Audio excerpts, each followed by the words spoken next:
Well, I think there's some really big issues in the city that we've been able to really make material progress on.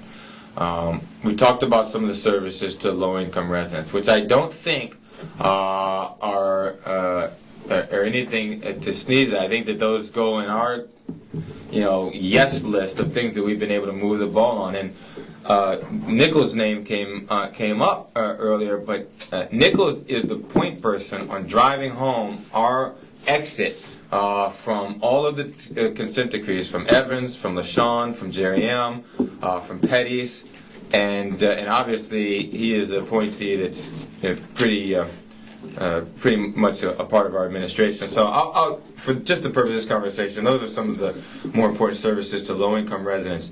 I think basic city services are being done in an excellent fashion. I think both DMV, DDOT, permits, and DPW, those are the big four, are hopefully routine and also extremely reliable. We changed the 311 system to having one number and being 24 hours a day.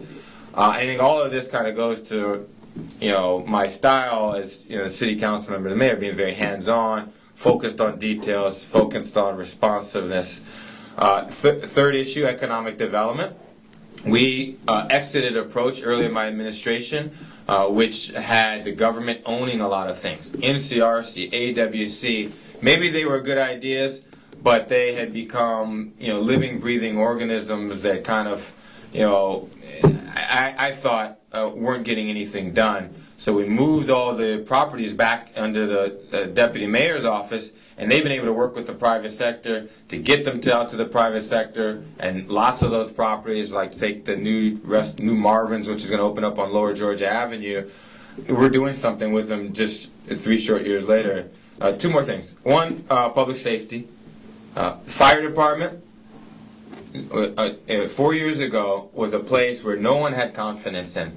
The biggest highlight, of course, was the Rosenbaum death and the lack of training and good management that revealed.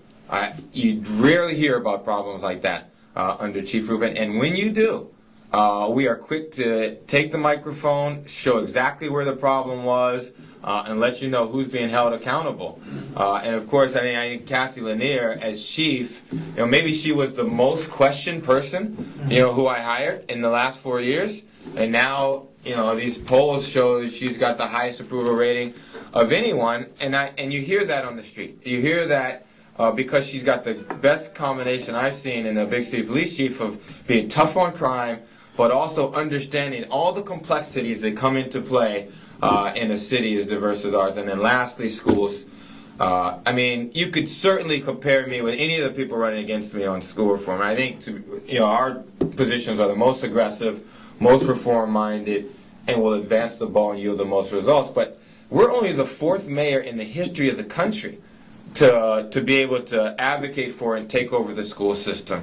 So, we're still in rarefied air here where, we're not sure whether anybody else would be willing to take these types of political hits. For those, who wonder, what this administration has been about for the past 4 years, when we closed 27 schools, I wasn't naive.